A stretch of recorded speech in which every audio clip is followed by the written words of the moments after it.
Do you ever feel stuck, like you're living your life on autopilot? Are you ready to shift into high gear and reach the success you so richly deserve?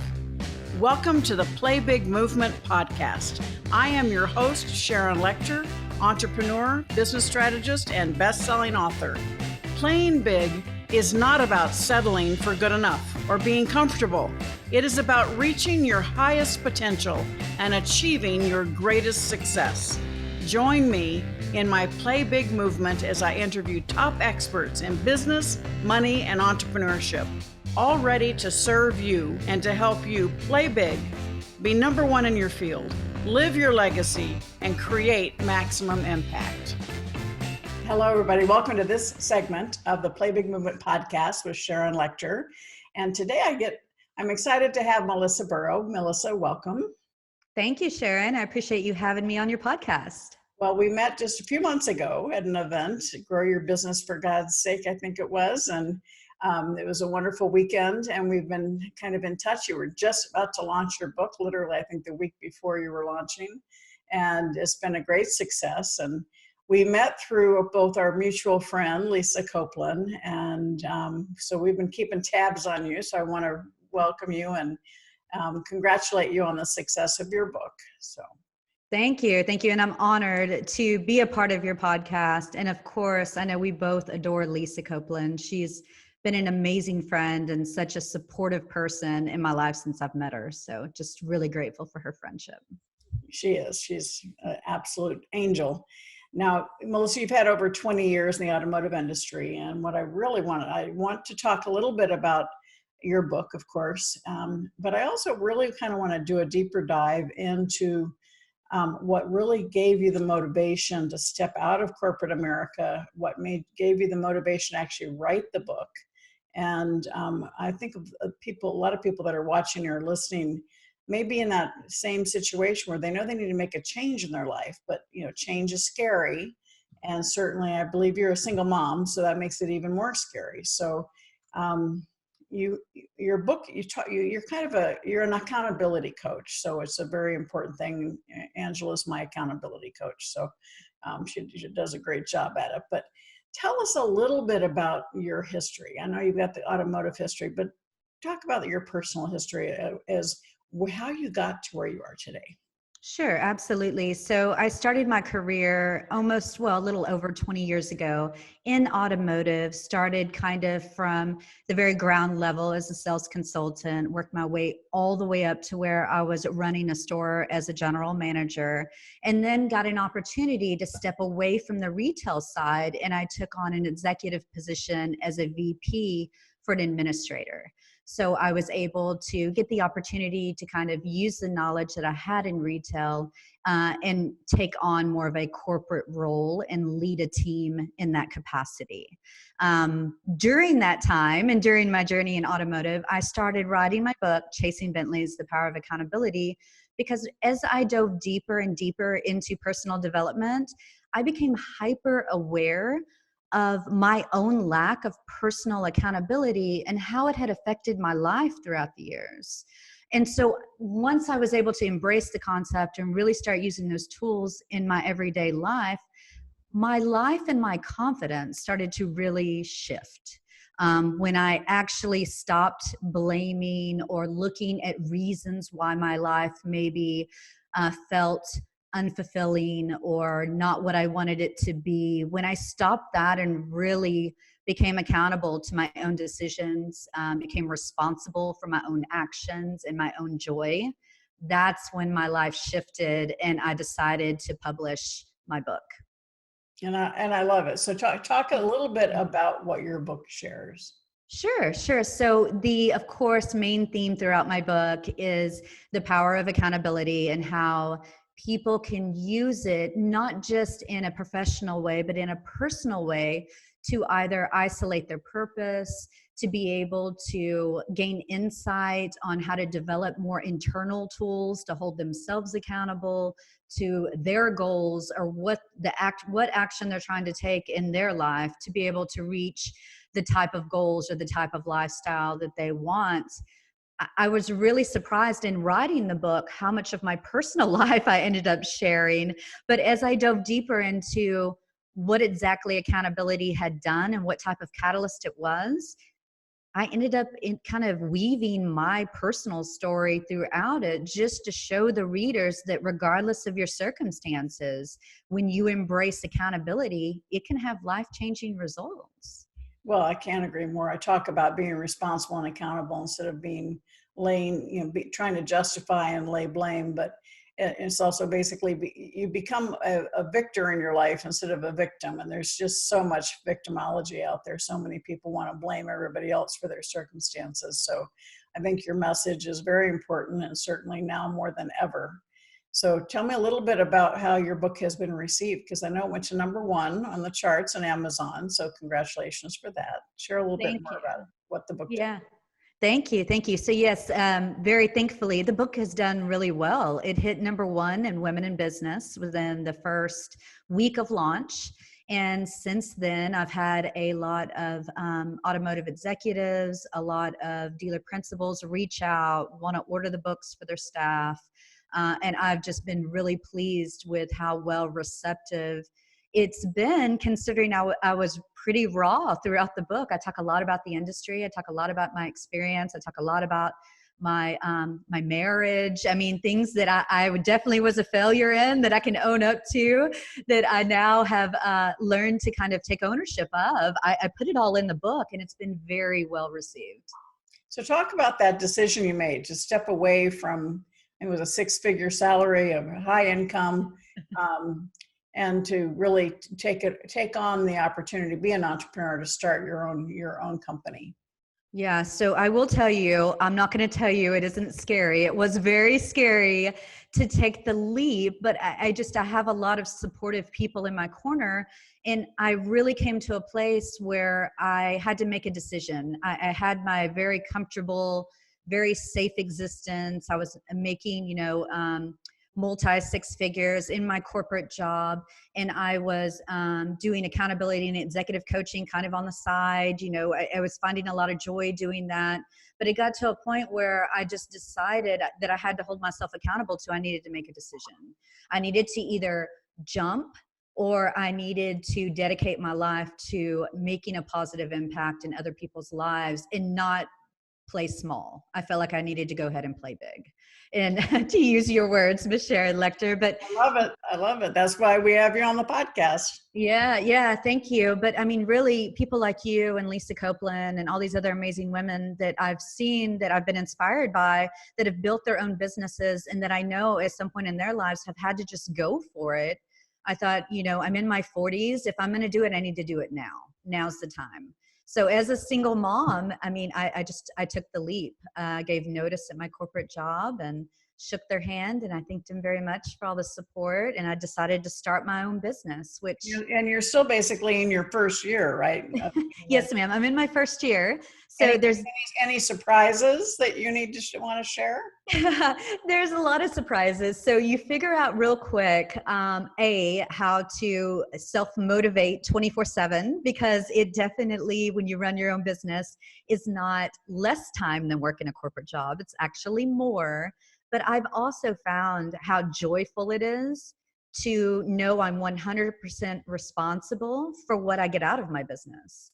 If I choose to not work on marketing, or if I choose not to spend every moment trying to share my message, then the results I'm going to get out of what I put in are going to reflect exactly that I was willing to put out. So it's been a great learning journey, and so far so good. So hopefully things will continue to trend in this direction. And I'm a firm believer in hard work. I don't think it can just happen. I think you have to put the work in. And you have a daughter, I believe, right? I do. So my greatest joy, I'm so proud of being a mom, and I have a 7-year-old little girl who is thrilled with the fact that I get to take her to school every morning now. My travel schedule now revolves more around my co-parenting schedules. So I have a phenomenal ex-husband who is very, very supportive and collaborative, as far as he wants me to be able to grow my business as well. So he works with me anytime I have to travel, so I don't have to use a nanny. So I'm really fortunate. Oh, that's fantastic. That's also unique in a lot of situations. So, but Yes, ma'am. that's a testament to who you are and what you give back, because it takes two to be able to get along after a divorce. So that's fabulous. So, Melissa, how can people find you?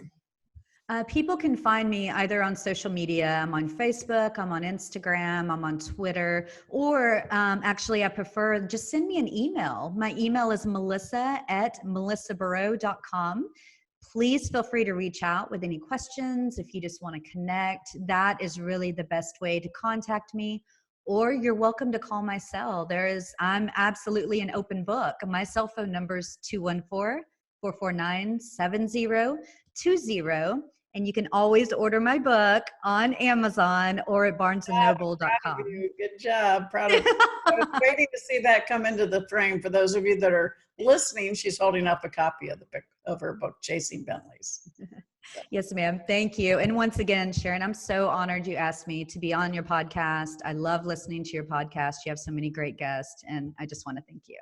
Well, we're delighted to have you, Melissa, and you're actually going to also participate in a program we're doing right now called Refire, which is really to re-energize your life moving forward. So I'm excited to have you participate in that. So what's the next chapter for you, Melissa? What does your next year, 3 years look like? Okay, so my next year, I'm really going to focus on scaling. I know on my 3-year long term, it's a different sort of to scale. But these first 12 months, I'm working on my marketing, I'm retuning my website, I'm spending a lot of focus on taking the clients that I have, making sure they're all getting great ROI. I'm spending money on my own education. I'm spending money to make sure that I am building a business that's aligning with my personal mission statement, with my core values. And then my 3-year goal would be to start a nonprofit so I can start giving back as much as my clients are investing in. That's wonderful. That's fantastic. Now, we talk about on this program a lot the importance of mentoring. So, talk a little bit about how mentoring has played a role in your life, and see how it goes forward. Yeah, absolutely. So I would say maybe 10 years ago is when I hired my first coach. So my coach got me kind of on the path of personal development. My first coach was a life coach. My second coach was a business coach, and really kind of allowed me to focus on what I needed to grow and concentrate on to develop so that I could, if I wanted to in the future, start my own business and do the internal work that I needed to do to be able to give back to other people in a way that was beneficial. So I'm a firm believer in, if there's things that you need to work on before you can be an asset or be a really good influence in someone else's life, you have to align your core values first. And so I was able to hire coaches. I've always had mentors. Even when I transitioned out of the automotive industry on the retail side into the corporate side, I had a mentor there. I would count Lisa as one of my great business mentors, that when I have a question, I always reach out and run it by her. But I could not operate even now without a great circle of mentors. And it's so important, because business is a team sport. You're trying to do it on your own. You're not going to go get the exponential growth that you do when you have people that have been there, done that, that are there to support you and open doors for you. Mm-hmm. So as people are watching and listening, and they're thinking about maybe a transition or a change that they need in their life, share a little bit of your accountability coaching on how you would coach them on making that decision and preparing for it, and then actually following through. Absolutely. So a lot of people will ask me the question, well, should I quit my job? Should I start my own business? And if you're asking the question, I always recommend, as someone who focuses on accountability, that they need to take the first step of looking at a strategic approach to making that happen. You can't just up and quit your job and go after your goals. It sounds like a great thing to do, but you need to write down if that's something that you can do now or something you can do 90 days from now. And if you don't have mentors in place, if you don't have a support system in place, if you don't have everything written out as far as a 1-year plan for your goals, a 3-year plan for your goals, a 5-year plan for your goals, if you haven't written out a business plan of what your business is going to look like, how you're going to be able to monetize it, look at if you have multiple revenue streams that are going to allow you to take that type of leap. Then as someone who focuses 100% on accountability, I would strongly urge you to take personal accountability to do those things first. And to highlight the multiple streams of income, it's so important. So many people decide to quit their job and start their business, and they have no cushion. They have no Right. And it just pains me, because then you're starting your business with a high level of stress, and high emotion means low intelligence. So it's really important to take the time to plan. And don't quit your job until you have planned out what the future is going to be like, so that you can hit the ground running. So per se. So again, let's show your book and tell them it's available on Amazon. I know, Chasing Bentleys. Yes, ma'am. So available on Amazon, also available on barnesandnoble.com. So if you Google it, all the different retailers will show up. And I do want to say, Sharon, I mean, if there's people out there listening, or if someone's watching the live podcast, I don't want anyone to feel like they can't achieve their goals. Everyone has the ability and the capability to be able to go after what they want. You just have to put some thought, and like Sharon said, take a strategic approach to making it happen. I spent a year planning out my exit. And during that year, I planned accordingly, and that's how I was able to start my own business. I'm so glad you shared that, because it's important. You have to do it with planning, careful planning, and planning. To do it for a year, I think is fantastic advice to anybody watching and listening, because while time is precious, and you want to make sure that you are creating a roadmap that's going to keep you heading in a positive way. And when you step out not without proper planning, you're going to have surprises that hold you back and stumbling blocks. So it's so important to do that planning. And the word accountability, people tend to shy away from, because it means actually being responsible for yourself. But it's so important to incorporate that in your life. So Melissa, thank you so much for being with us. You're going to hang in there for a few minutes, because we're going to do another recording for the private Facebook group, the Play Big Movement with Sharon Lechter. And if you have not joined our group, please do, because it's all about playing big. It's about being authority, being number one in your field, living your legacy every day. And that's really understanding the impact that you make on others, so that you can have maximum impact. And so I'm very proud of you, Melissa. I really support you. And I think it's wonderful. A young woman in her 40s making that decision at the height of her success in her corporate job, to recognize and make the plan to really do what was in her heart. So you know, Sharon, a year ago, I read Think and Grow Rich for Women. And that book is one of the books that inspired me to start planning my strategy. So thank you. Oh, wonderful. What a nice thing to hear. We'll have to talk about that some more in a minute. So thank you so much. And everybody, thank you. Rewind and re-listen, because change is just part of life, but understanding the importance of being accountable and making the decision to what you want, and then laying the foundation, the plan, is what Chasing Bentleys is all about. And so Melissa, thank you so much. And for all of you, thank you for participating and watching or listening to this segment of the Play Big Movement with Sharon Lechter. Thank you for listening to this segment of the Play Big Movement podcast. Please subscribe to iTunes and leave us a review, as well as join us in other areas of social media, Twitter, Instagram, and LinkedIn at Sharon Lechter, and for Facebook, author Sharon Lechter. Thank you so much, and have a fabulous day.